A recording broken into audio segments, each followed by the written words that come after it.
Bonjour, si un jour vous comptez passer de Windows à Linux, j'ai la distribution parfaite pour vous. Il s'agit de la distribution de Windows FX. En effet, cette distribution ressemble comme deux gouttes d'eau à l'environnement de Windows et va vous permettre de ne pas être dérouté quand vous ferez un passage de Windows vers Linux. Cette distribution repose sur Ubuntu avec un environnement KDE. Les développeurs se sont démenés pour améliorer la compatibilité des programmes .exe, .msi, des fichiers natifs que vous pouvez exécuter d'un simple double-clic dans Windows FX grâce à Wine. De plus, cette distribution est livrée avec une ribambelle de logiciels préinstallés comme LibreOffice, Google Chrome, Microsoft Edge, TeamViewer, etc. Et si tout ça ne vous suffit pas, vous pourrez également profiter du magasin d'applications et ainsi installer tout le logiciel qu'il vous faut pour votre environnement. Allez, c'est parti.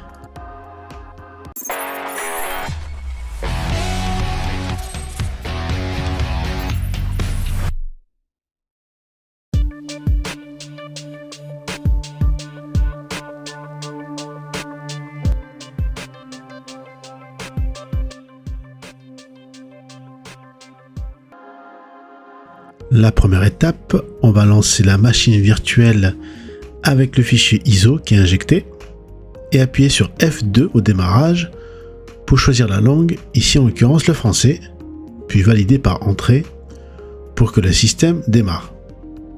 Vous pouvez également créer votre propre clé USB bootable.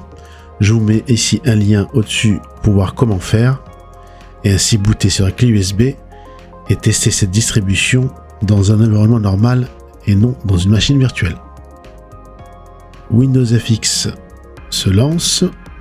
On a déjà le logo de Windows qui est affiché. Et on arrive au bureau. C'est assez bluffant.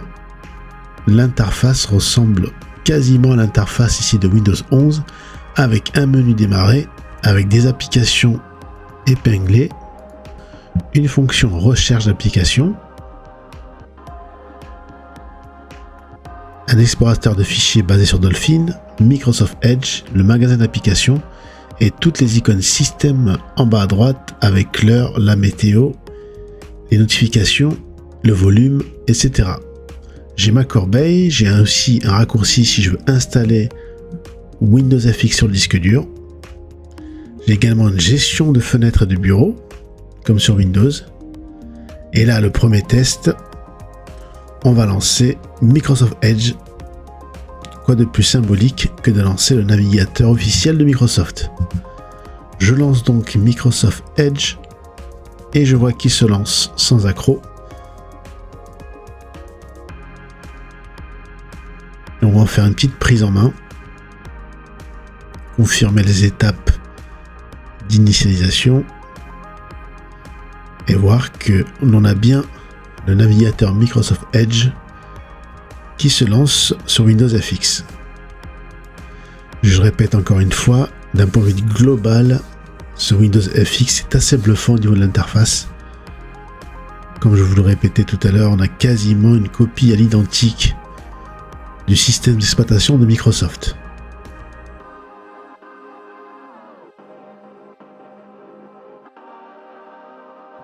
On peut également utiliser Office Online, donc le vrai Word et le vrai Excel en ligne. Je vous mets également un lien au-dessus pour voir comment l'utiliser sur votre navigateur. Prochaine étape, on va aussi lancer un autre navigateur comme Google Chrome pour voir s'il se lance sans accroc.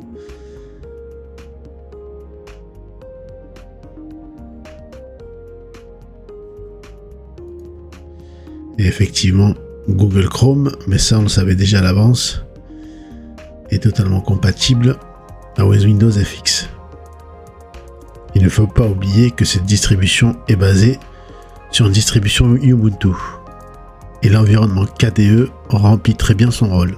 Après avoir vu deux navigateurs dont Microsoft Edge, on va lancer le magasin d'applications de Windows FX. Ici on va retrouver une ribambelle d'applications que l'on peut installer et classer par thème. Donc ici, si l'on clique sur application, vous allez voir que par exemple, je vais prendre le premier logiciel Krita, qui est un logiciel de peinture numérique ou de retouche photo. Je vais l'installer et voir si l'installation se passe bien et si le lancement également. Je vais choisir de le lancer par l'icône recherche, comme si je le faisais sur Windows. Donc je vais taper Krita et effectivement il me le trouve bien et il me lance. Idem, je vois qu'ici que l'interface est assez ressemblante à d'autres logiciels Ténor comme Photoshop ou Illustrator. Et je vois bien que le logiciel tourne bien. Ici par exemple il y a bien une gestion des calques, des couleurs, des pinceaux, etc. Ce logiciel n'a rien à envier, comme je disais, au grand Ténor de la retouche photo. Donc là aussi l'interface est assez bluffante.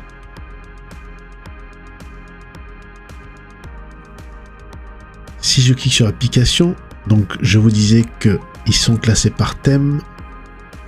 Vous avez l'accessibilité, l'accessoire, la bureautique, l'éducation, le graphisme, internet, le jeu, le multimédia, la science, etc. Le développement. Là, si je tape par exemple Office, je vois bien que j'ai des suites bureautiques que je peux installer, comme LibreOffice ou WPS Office. On continue le tour d'horizon des applications. Si je clique sur All Apps, j'ai toutes les applications qui sont installées, donc préinstallées sur Windows FX. J'ai par exemple l'éditeur de thème, j'ai Kmail pour les mails, j'ai Kodi, le logiciel multimédia, Kphoto, VLC, Linux FX Android, j'ai la suite Office Online qui permet d'utiliser justement la suite bureautique via navigateur, j'ai Microsoft PowerShell, on va faire un petit test. Si je fais un petit ls, est-ce que ça marche? Oui, et un dir également. Donc les commandes Linux et Windows fonctionnent.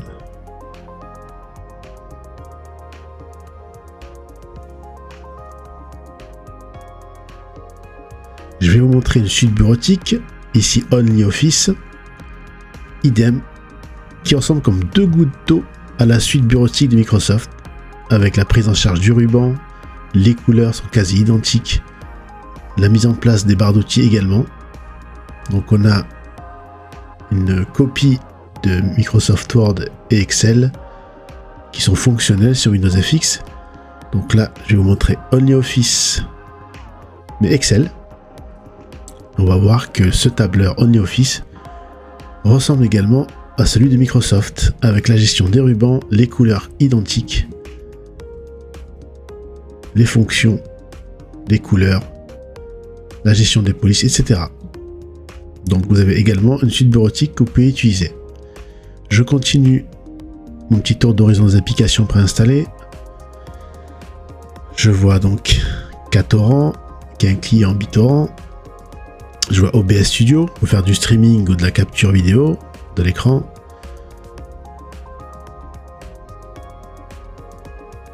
Je vois Steam également, donc on peut lancer Steam et jouer à des jeux.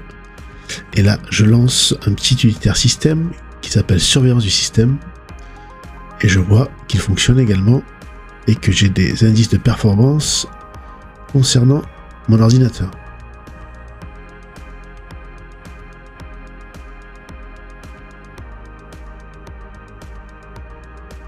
Autre application essentielle, bien évidemment l'explorateur de fichiers, qui est basé ici sur Dolphin. Et on voit qu'il ressemble également à l'explorateur de fichiers de Windows 11, avec sur le côté les favoris comme bureau, documents, téléchargement, musique et images par exemple. Et mes dossiers qui sont de cette fameuse couleur jaune, et avec quasiment les mêmes codes couleurs. Après ce petit tour d'horizon des logiciels, on va s'occuper maintenant de la personnalisation et des paramètres système. En bas à droite, je vais activer la météo et choisir un emplacement. Donc je tape une ville.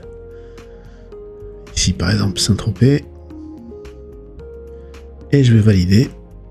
Et ainsi ma météo sera active. Sélectionner, appliquer et OK. Voilà, la météo est active. J'ai également AnyDesk qui permet de prendre le contrôle de l'ordinateur, le réseau, la gestion du volume. Donc ici, je peux gérer le volume des périphériques ou des applications. et j'ai les états et notifications, ainsi que le contrôle par exemple de la luminosité. Essayons par exemple de changer le fond d'écran. Alors ça fonctionne comme sous Windows, bouton droit sur le bureau, et là on va choisir un fond d'écran. Là l'idée c'est de passer en mode dark mode. Alors je vais mettre le fond d'écran qui est sombre. Le fond d'écran officiel de Windows 11, le voilà en couleur sombre. J'applique et je fais OK. Et maintenant je vais changer le thème en allant dans la configuration du système, dans personnalisation et dans thème.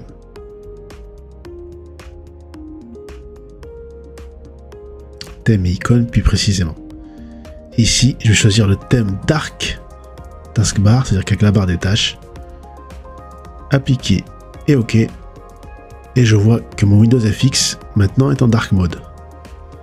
Il y a encore quelques petites améliorations à faire, mais je vois que ça marche plutôt pas mal. Mon menu démarrer est mis en Dark Mode, ma barre des tâches également. La configuration du système reste encore en clair, mais c'est quand même assez perfectible. J'ai ici le contrôle des périphériques, du réseau, des applications, de la gestion des comptes, de la langue et du temps, la gestion des jeux, de l'accessibilité, de la sécurité et des mises à jour, à la manière de Windows 11. Enfin, j'ai un raccourci sur le bureau qui s'appelle Linux FX Android, qui permet de lancer un environnement Android et donc de faire fonctionner des applications Android nativement. Pour cela, il se base sur la distribution Prime OS qu'il virtualise afin de faire fonctionner le logiciel Android. Pour l'éteindre, menu démarrer, le bouton Power comme sur Windows et je choisis éteindre. Je peux le redémarrer ou le suspendre et je fais OK. Voilà, cette petite présentation de Windows FX est terminée. On a pu voir assez rapidement l'interface. Vous avez pu voir qu'elle ressemble comme deux gouttes d'eau à l'interface de Windows 11, avec bien évidemment des côtés perfectibles. On a fait un petit tour d'horizon des logiciels. On a vu que déjà, il propose une ribambelle d'applications préinstallées, comme de la bureautique, de la production, du multimédia, etc. Et si tout ça ne vous suffit pas, il a son propre magasin d'applications. Et enfin, on a pu voir les paramètres système, qui sont semblables à ceux de Windows, et ainsi qu'une partie de personnalisation, où on peut changer le fond d'écran, passer en dark mode, etc. Donc ce Windows FX, je répète encore, était assez bluffant, et je pense qu'il conviendra parfaitement à des gens qui veulent passer de Windows à Linux, ou faire une initiation à Linux, tout en douceur, sans être véritablement dérouté. Bien évidemment, je pense que cette distribution n'est pas adaptée aux utilisateurs chevronnés et confirmés de Linux, qui eux se tourneront vers des distributions beaucoup plus classiques.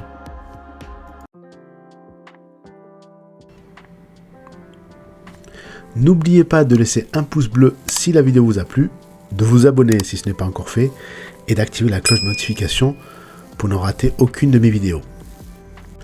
Merci et à bientôt pour une prochaine vidéo.